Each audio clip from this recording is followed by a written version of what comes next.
Adesso io anche registro, stiamo anche registrando. Allora, siamo in diretta all'interno del Cantiere delle Donne, un'incursione domenicale, così l'ho chiamata, ci siamo messe d'accordo velocissimamente.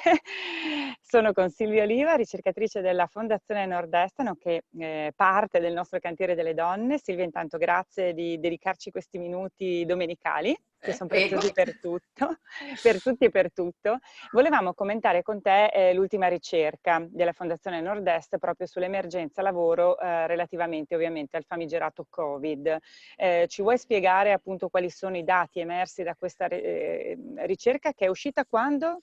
In realtà sono dati che ha messo a disposizione Veneto Lavoro e sono usciti Perfetto. proprio venerdì e sono gli ultimi dati disponibili per quanto riguarda il Veneto e raccontano cosa è accaduto nel settore dell'occupazione dipendente, perché tutta la parte invece che riguarda l'occupazione a lavoro autonomo ha altri tempi proprio per quanto riguarda proprio i dati amministrativi, e raccontano in modo preciso cosa è accaduto alle assunzioni e alle cessazioni tra il 2 febbraio, diciamo, e Sì. il 6 maggio. Quindi scusate, il 28 febbraio e il 6 maggio. Quindi prende in considerazione proprio quello che è avvenuto in questo periodo di chiusura delle attività produttive, causa ovviamente coronavirus.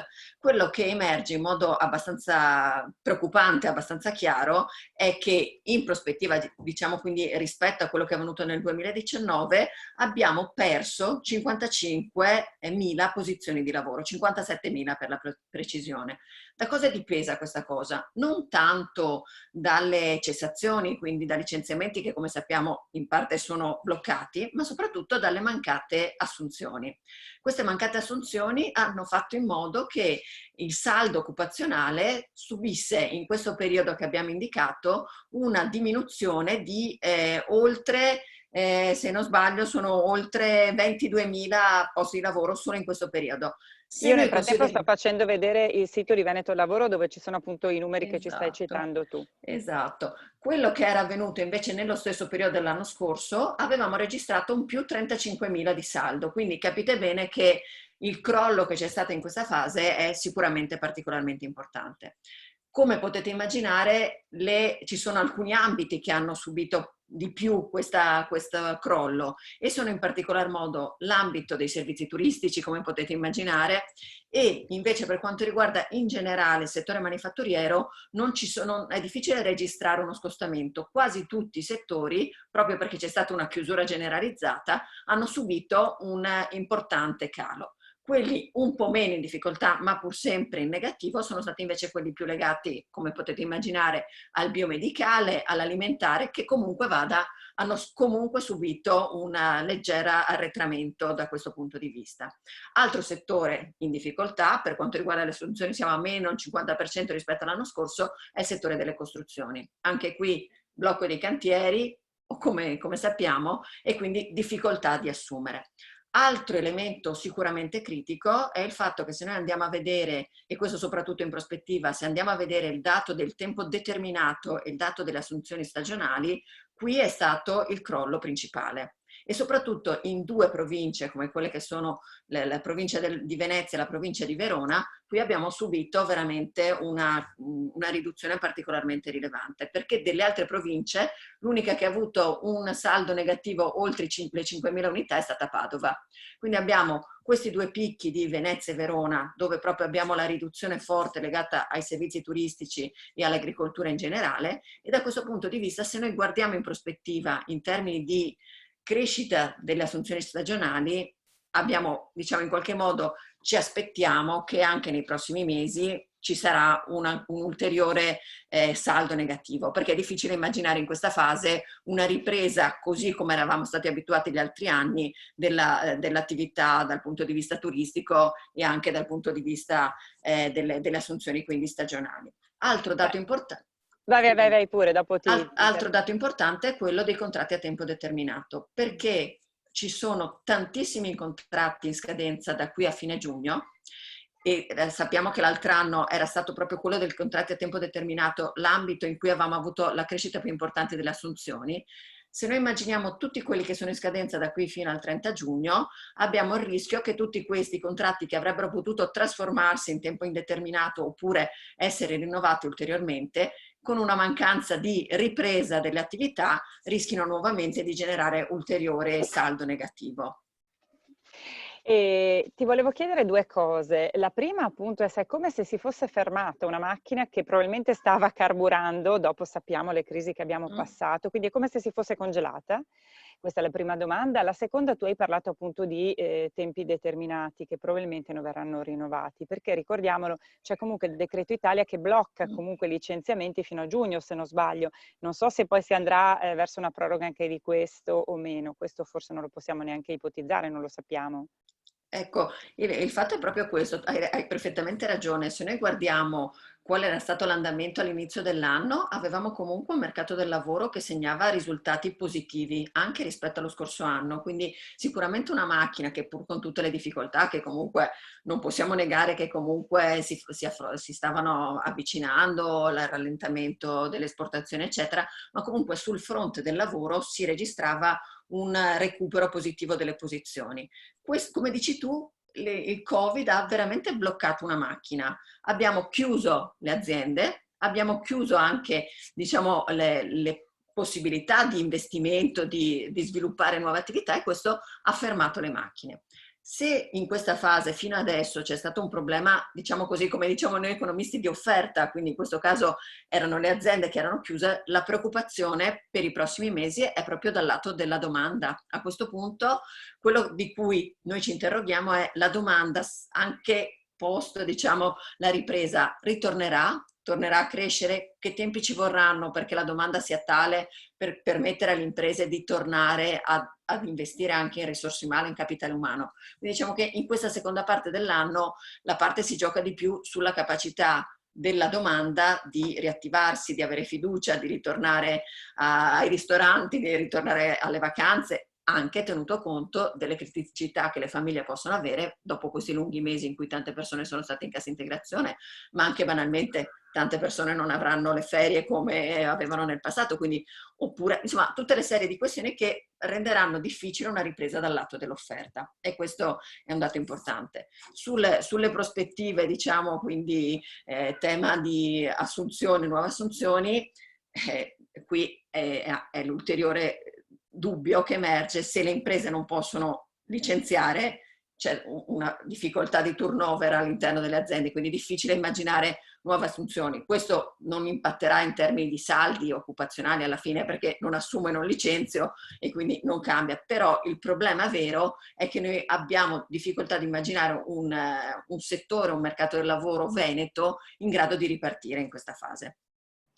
Potrebbero aprirsi nuovi profili occupazionali in questa situazione? Mi viene da pensare? Ma guarda, sempre all'interno delle misure di questo documento che vi ho condiviso, c'è sicuramente un settore che è in qualche modo in ripresa, che è quello del lavoro domestico, perché in questa fase oggettivamente c'è stata la necessità anche di affiancare le persone che comunque erano a casa in smart working, affiancare tutte quelle persone che in qualche modo avevano bisogno di cure per i figli, cure per i genitori malati, anche un supporto familiare. Quello in qualche modo è qualcosa che probabilmente, se non accade niente dal punto di vista delle scuole, dei centri estivi, chi può dirlo, perché mi pare che ancora non ci sia ancora chiarezza da questo punto di vista, e lo dico da interessata avendo una bimba di 3 anni, però diciamo che da questo punto di vista ci potrà essere ancora questo ambito ancora in qualche modo in sviluppo, soprattutto perché adesso le persone tornano al lavoro, una parte delle persone avranno sicuramente bisogno di un aiuto concreto a casa, di supporto, le babysitter, ma non solo quello. Come nuovi settori, secondo me in questa fase dobbiamo avere presente quei settori che comunque vada hanno avuto la possibilità di fare dei risultati positivi come quelli che citavamo prima, e questo è un ambito in cui sicuramente c'è ancora tantissimo bisogno di investimento, perché sono ambiti che in qualche modo il coronavirus ha messo in luce che sono ambiti in cui c'è bisogno di fare innovazione, di fare ricerca, di provare anche a ripensarsi in modo importante. Sul fronte di tutti gli altri settori, secondo me ci sarà anche da questo punto di vista un'accelerazione di quei cambiamenti che probabilmente erano già in divenire nelle nostre imprese. E Un primo esempio è quello del digitale. Ci siamo resi tutti conto che il digitale è assolutamente qualcosa di cui non possiamo fare a meno. Si scherzava con un imprenditore e ci si aspetta che il prossimo anno il famoso indice DESI, che misura quanto siamo digitalizzati come imprese, dovrebbe essere schizzato il prossimo anno, proprio perché comunque tantissime imprese che anche in passato non facevano uso del digitale, per attivare lo smart working hanno cominciato a utilizzare questi strumenti e a rendersi in qualche modo più attenti, più disponibili in questo senso. Ma come vi dicevo, ci sarà un cambiamento che riguarderà già quelle figure professionali che nel passato le imprese avevano cominciato a capire fossero essenziali, come per esempio chi si occupa di sostenibilità, perché oggi la sostenibilità, che un pochettino tutti facciamo finta che non sia più importante, in realtà ancora di più nel futuro il tema della sostenibilità diventerà centrale proprio per affrontare tutte quelle situazioni come può essere quella che stiamo vivendo adesso e che potranno ripresentarsi in passato, per essere veramente già pronti ad affrontare queste cose. Ma pensiamo, se uno dei problemi sicuramente importanti di questo coronavirus è stato che probabilmente avevamo un sistema sanitario che non era sostenibile dal punto di vista della capacità di affrontare questo tipo di problema. Le imprese, il sistema, tutti quanti dovranno andare in questa direzione per attivarsi sicuramente in modo importante. Ma sempre tornando al digitale, pensiamo anche a tutto quello di cui si dice adesso, del fatto che tutta la sanità avrà un'interfaccia digitale. Qui non è che dall'oggi al domani avremo i robot, ci vogliono le persone che sappiano in qualche modo progettare questi robot, ci sono le persone che sappiano creare l'interfaccia. Abbiamo sempre in mente che il robot ci porterà via i posti, da un certo punto di vista sì, ma da un altro punto di vista chiede un'intelligenza, una competenza sicuramente più elevata, di cui avrà tantissimo bisogno il nostro sistema. Quindi non dico che sarà nell'immediato, ma in qualche modo questo coronavirus accelererà i cambiamenti del business model che erano necessari per le nostre imprese, e di conseguenza sarà necessario anche per le imprese attivarsi con nuove figure professionali. E qui ci sta perfettamente la questione donne, l'abbiamo scritto anche molto all'interno del cantiere, si dice che appunto le donne sono più resistenti al virus, lo ha detto la stessa capo, e quindi è una forza lavoro in più, però quella stessa forza che purtroppo, viste le situazioni, probabilmente dovrà una parte rinunciare al lavoro, ridurre l'orario di lavoro, eccetera, eccetera, cambiare le abitudini, stare in smart working o meno. È una Guarda, bella domanda. sì, io su questo sono sempre, quando ho letto questi dati, dove si legge chiaramente che i più colpiti sono le donne e i giovani, la prima cosa che mi è venuta in mente è, ecco, cioè il coronavirus in questo ambito, così come in molti altri ambiti, sta proprio facendo emergere, sta facendo venire al pettine tutti i nodi. Perché le donne sono quelle più colpite? Perché le donne sono quelle che hanno maggiormente lavori stagionali e lavori temporanei. E non è una cosa causata dal coronavirus, è una cosa che viene da lontano, è una cosa che dipende, io ne sono convinta, tantissimo da una questione culturale che in questo paese purtroppo ancora portiamo fortemente avanti, e che coinvolge noi in prima persona quando facciamo anche delle scelte formative che in qualche modo ci indirizzano solo in determinati ambiti. Non è vero che, cioè, non dico che uno non deve seguire le proprie passioni, però oggettivamente se noi osserviamo i successi, diciamo così, nel mondo del lavoro, in base alle diverse scelte anche di laurea, di percorso professionale, purtroppo le donne sono inserite in tutti quei percorsi scolastici che danno meno opportunità di lavoro, in termini non solo di trovare lavoro, perché quello invece le donne sono in grado di trovare lavoro, non è quello il problema, ma in termini di retribuzione, in termini di orario di lavoro, tendenzialmente sono lavori meno, diciamo, meno strutturali, quindi a tempo determinato, sono lavori spesso part-time, sono lavori stagionali, quindi in qualche modo noi stesse ci incanaliamo in ambiti che sono meno fortunati dal punto di vista del successo, e tutta questa cascata diventa anche difficile sul piano delle scelte a livello familiare. Ancora si sceglie moltissimo quando si deve scegliere se c'è qualcuno che resta a casa a occuparsi dei figli, chi ha uno stipendio inferiore, e purtroppo sono ancora le donne. Questo dipende sicuramente dai lavori che le donne fanno, ma dipende, lo sappiamo benissimo, dal fatto che abbiamo una differenza salariale ancora altissima in Italia tra uomini e donne, e quindi in qualche modo la scelta ricade sempre sulla componente femminile. Abbiamo poi un problema di servizi.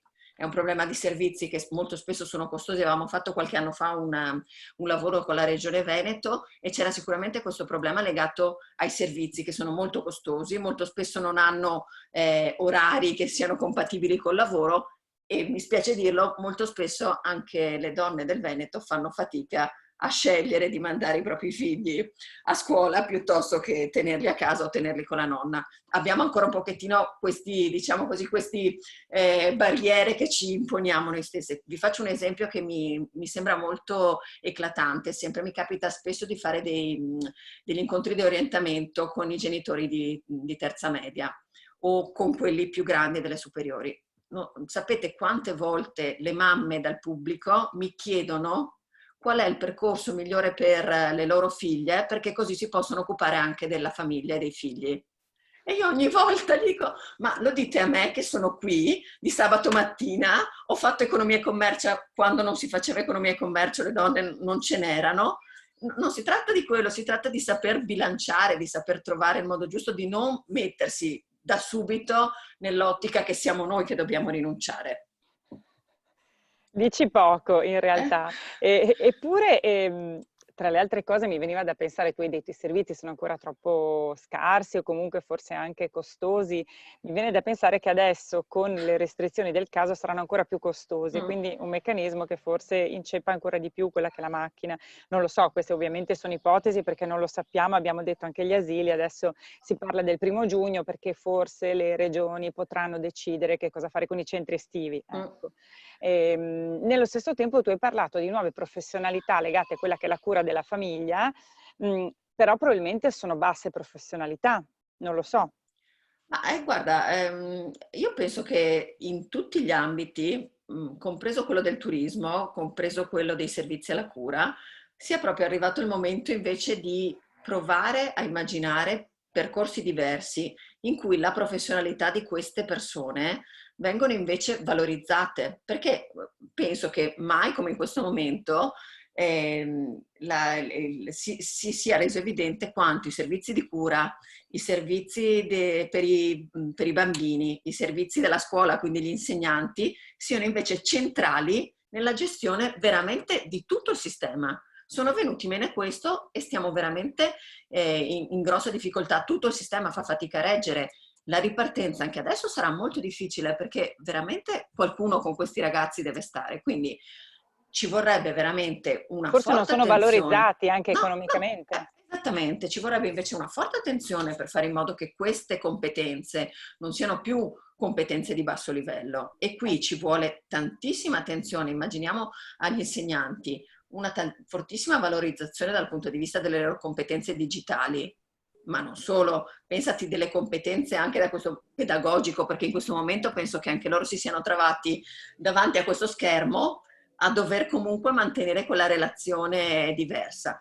Pensati ai servizi di cura che invece adesso in cui serviranno tantissimo adesso tutte queste strumentazioni digitali. Non ci possiamo più limitare ad avere persone che si prendono cura, ma dovremmo avere persone che invece conoscano questi strumenti, li sappiano utilizzare, li sappiano leggere, li sappiano trasferire. Quindi in realtà secondo me anche queste professioni che noi siamo abituati a considerare professioni a basso profilo hanno bisogno di fare un salto qualitativo che sicuramente non deve venire dal singolo, ma deve esserci diciamo, una posizione del sistema nei confronti di queste cose. E lo stesso nel mondo del turismo. Guarda, io sono di Venezia e proprio quando ho condiviso questi dati ho detto qui non si tratta solo di pretendere che siano diversi i turisti che vengono a Venezia, è il turismo che deve essere diverso. Un turismo diverso vuol dire che deve essere un turismo molto più attento alla gestione della città, alla gestione delle persone. Quindi anche qui ci vuole uno sforzo per far crescere una classe anche imprenditoriale di chi fa turismo, che deve veramente avere un diverso approccio. Non basta più la persona che sappia solo le lingue. Qui veramente ci vuole un salto di qualità anche nel settore del turismo, perché immaginati quanto adesso sarà necessario ripensare il turismo in tutte le relazioni con le persone anche delle città oltre che tra le persone che sono negli alberghi. Da questo punto di vista ci vorranno delle capacità di gestione soprattutto di questi servizi che non si inventano dall'oggi al domani, ci sarà bisogno di studiare, di impegnarsi, di crescere anche da questo punto di vista. Rimarrà comunque dal mio punto di vista in tutti questi ambiti l'esigenza di una competenza che riconosco essere molto femminile, che è quella dell'empatia, quella del saper gestire su diversi piani diverse situazioni, saper gestire le relazioni umane, le relazioni personali, quindi ambiti da valorizzare in cui le donne possono sicuramente fare la differenza, in cui però ci vuole avere anche il coraggio di sapere che bisogna investire nella propria formazione. Infatti, vabbè, intanto faccio una battuta che il numero chiuso è già superato, quello di cui si parlava a Venezia, ormai dopo il Covid bisogna andare addirittura oltre, quindi vabbè, Sì. questo bisogna ripensarlo, ci saranno delle persone deputate a farlo sicuramente. E a questo proposito, e andrei verso la conclusione così ti lascio poi anche alla tua domenica in famiglia, tu prima hai parlato appunto di colloqui con i ragazzi e i genitori di terza media, perché poi la domanda è questa, adesso non sappiamo che cosa succederà di qui a breve termine, però magari ci sono dei ragazzi che appunto dovranno fare anche delle scelte di vita e di conseguenza anche i famosi genitori. Sulla base anche di questi dati, di quello che è poi il tuo studio, secondo te, io adesso sono una mamma e ti dico, beh Silvia, tu hai in mano tutti questi dati, dimmi, io adesso dove conviene che vada? Mi faccio informatica? Studio le lingue? Sappiamo che adesso io inizio un percorso di studi, probabilmente fra 5 anni è cambiato il mondo. Sì. È questo, infatti, non c'è più adesso faccio questa facoltà universitaria perché poi faccio quel lavoro.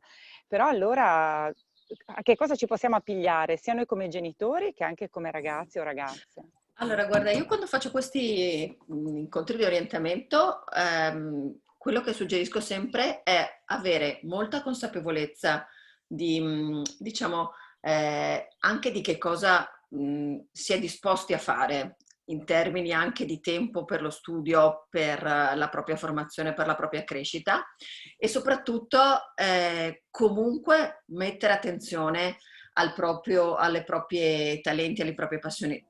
Giusto per farti capire, se io non sono una persona che ama tantissimo studiare, anche se so che fare il medico sicuramente mi porterà ad avere una buona professione, forse è meglio che non scelga il percorso del medico perché vuol dire almeno 10 anni di studio, non c'è niente da fare. Dall'altro lato però dico anche, se io sono una persona per cui quello che mi interessa in particolar modo è riuscire a lavorare in tempi brevi. Mi interessa avere un lavoro, cioè la cosa che per me è più importante, avere un lavoro che mi garantisce un certo tipo di stipendio, un certo tipo di facilità di trovare lavoro. Allora da quel punto di vista ci sono tantissimi dati, Alma Laura, Excelsior, le scuole stesse, che mettono a disposizione tutte queste indicazioni di quali sono, diciamo, i successi che garantiscono i diversi percorsi scolastici, universitari, eccetera. Dall'altro lato però io mi dico, se invece mi do come obiettivo quello invece di fare un percorso che mi faccia crescere, che mi faccia anche in un futuro decidere di sviluppare i miei talenti, allora scelgo quello che più in quel momento mi sembra che sia più vicino ai miei interessi, alle mie possibilità. Devo dire poi che secondo me rispetto ai nostri tempi c'è un vantaggio in più, diciamola così perché vogliamo vederla in positivo. I lavori cambieranno radicalmente e anche la competenza che io assumerò da qui ai prossimi 5 anni in cui sarò a studiare conoscerà un cambiamento del lavoro e delle professioni grandissimo. E l'unica cosa che io posso fare per sopperire a questo è continuare a studiare, anche dopo. Quindi nessuno deve pensare al percorso scolastico come una cosa di definitiva, almeno che uno non sia talmente portato per un percorso di ingegneria aerospaziale e allora a quel punto è ovvio che tutti quegli ambiti sono assolutamente ambiti che danno facilità dal punto di vista della capacità di trovare lavoro.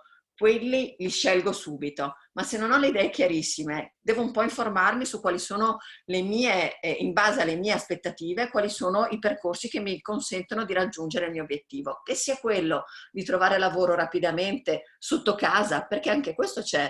Ci sono tanti ragazzi a cui interessa trovare un lavoro che sia nel proprio contesto regionale, nel proprio contesto provinciale. Allora, a quel punto io mi informo su quali sono le aziende presenti su quel territorio, cosa fanno le aziende, che senso ha in termini di percorso formativo. Se invece sono una persona che è disposta a dire vado all'estero, mi muovo, mi interessa fare questo tipo di percorso, allora probabilmente ho uno spettro diverso di possibilità e posso guardare anche ad altri contesti. Quindi il mio suggerimento è sempre partire informandosi, avendo chiaro che cosa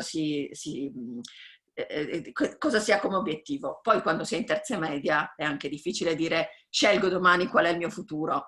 Quindi uno sceglie in base un po' alla propria capacità, anche alla propria propensione allo studio. È uno più orientato allo studio, diciamo così, quello speculativo, magari fa un liceo. Invece uno studio più concreto, più basato su progetti, sceglierà un istituto tecnico. Dopodiché, ormai per fortuna al giorno d'oggi tutti possono andare a fare l'università, ci sono gli ITS che sono questo strumento intermedio, quindi le opportunità ci sono tantissime. L'esperienza della didattica a distanza ha anche fatto capire quante risorse ci sono all'interno di Facebook, all'interno di YouTube, 1000 canali per approfondire temi. Io stessa ho seguito un sacco di corsi che ho scoperto che le università fanno gratuitamente e quindi possibilità di crescere, aumentare il nostro bagaglio, ce ne sono tantissimi. Quindi l'idea è quella di non sentirsi mai soddisfatti della propria preparazione e di aggiungere pezzetti del proprio zainetto che servirà in futuro per avere successo nel mercato del lavoro. Un'ultima cosa, che tra l'altro è un consiglio che vale anche per tutti, anche per le donne, un ultimo consiglio alle donne del cantiere, vista la situazione? Vuoi la risposta, quella politicamente corretta? No, mi piace di più l'altra. Smettetela di trattare i vostri compagni, i vostri mariti come non in grado di gestire una casa, una famiglia. Andate, fate il vostro lavoro, vedrete che a casa troverete compagni e mariti che si daranno da fare. Sono in grado anche loro. Dobbiamo dargli un po' di fiducia, in poche parole. No, dai, a parte gli scherzi, questo sicuramente lo dico per esperienza personale. Alla fine partiamo un po' dal presupposto che siamo brave solo noi. Sì. Poi invece se li metti nelle condizioni, anche loro si danno da fare. Però il consiglio che do io è lo stesso che davo prima. Usiamo anche il tempo per aumentare e arricchire le nostre competenze, le nostre capacità per poter essere sempre più incisive nei diversi ambiti, non dico solo nel mercato del lavoro, ma dico in politica, dico nella società, dico nel volontariato. Lo stesso questo cantiere secondo me sta mettendo in moto tantissime risorse, tantissime idee. Io mi immagino che nasceranno tante occasioni di collaborazione. Secondo me dobbiamo prendere tutte queste occasioni, e sfruttarle al meglio senza paura. Poi dopo, secondo me, quando il cantiere si è consolidato, lo dobbiamo aprire agli uomini.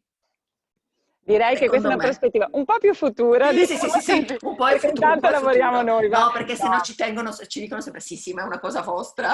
Bravi, no, hai assolutamente ragione. Infatti ti dico, e ci hai anticipato che stiamo lavorando, ma proprio questione di ore, abbiamo anche una sorpresa in serbo proprio per rendere ancora più effettivo il cantiere, come dicevi tu, perché diventi una rete anche operativa. Quindi insomma ci stiamo lavorando alacremente con tutte le mie colleghe amministratrici, anzi ti ringraziamo perché proprio ci hai sostenuto nel nostro intento. Anzi. Assolutamente. Allora Silvia, grazie anche per la simpatia e la freschezza e l'importanza di questi dati che sono appunto la base su quali dobbiamo ragionare, effettivamente andare avanti, un po' rimboccandoci le maniche come sappiamo fare tutti, uomini e donne, noi donne un pochettino di più, dai, diamoci molto di più. Esatto.